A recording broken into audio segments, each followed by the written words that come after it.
Hi hello friends, welcome back to our channel. நாம் இன்றைக்கு என்ன வீடியோ பார்க்க போகிறோன்னா 3 பொருட்களை பயன்படுத்தி ஒரு டேஸ்டியான அல்வா செய்கிறத பற்றி பார்க்க போகிறோம்.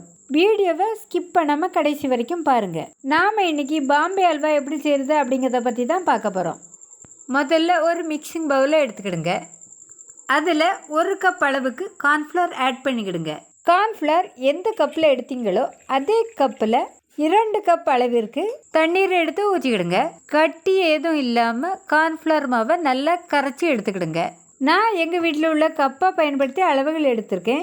நீங்கள் உங்கள் வீட்டில் உள்ள கப்பு அல்லது டம்ளர் இதில் ஏதாவது ஒன்றை பயன்படுத்தி அடுத்தடுத்து வருகின்ற அளவுகளை எடுத்துக்கிடுங்க. இனி அல்வா செய்கிறதுக்கு ஒரு அடிகனமான பாத்திரத்தை எடுத்துக்கிடுங்க. அதில் நாம் ஏற்கனவே கார்ன்ஃப்ளவர் எடுத்த அதே கப்பில் 2½ கப் அளவிற்கு சர்க்கரையை ஆட் பண்ணிக்கிடுங்க. இந்த சர்க்கரை கூட இதே கப்பை பயன்படுத்தி 2 கப் அளவிற்கு தண்ணீரை இது கூட ஆட் பண்ணிக்கிடுங்க.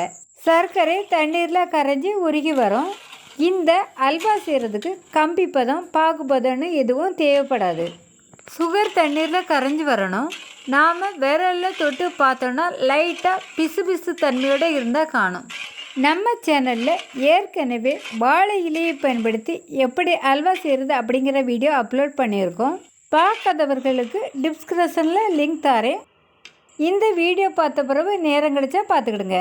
சர்க்கரை கரைந்து சரியான பதத்துக்கு ரெடியாகி வந்திருக்கு.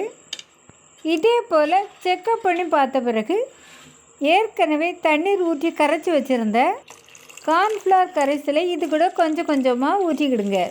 இப்போ தான் முதலாக நீங்கள் அல்வா செய்கிறதா இருந்தால் ஒரு கையை வச்சு மாவு ஊற்றி கிண்டுறதுக்கு கொஞ்சம் சிரமமாக இருக்கும்.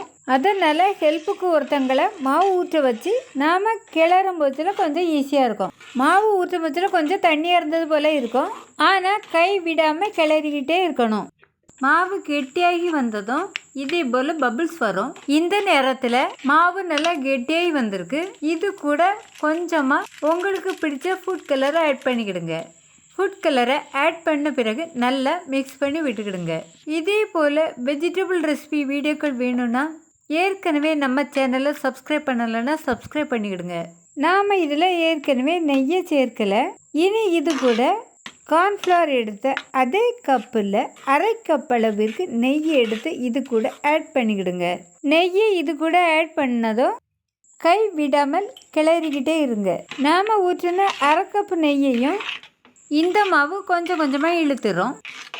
அதனால் கை விடாமல் கிளறிக்கிட்டே இருங்க. சேர்த்திருந்த நெய் இந்த மாவில் நல்லா மிக்ஸ் ஆகி வந்ததும் கண்ணாடி போல் நம்மளோட அல்வா ரெடி ஆயிரும். அல்வா இப்போ கெட்டியாகி ரெடியாகி வந்திருக்கு. இனி இது கூட 1 டீஸ்பூன் அளவுக்கு ஏலக்காய் பொடியை ஆட் பண்ணிக்கிடுங்க. மிக்ஸ் பண்ணி விட்டுக்கிடுங்க.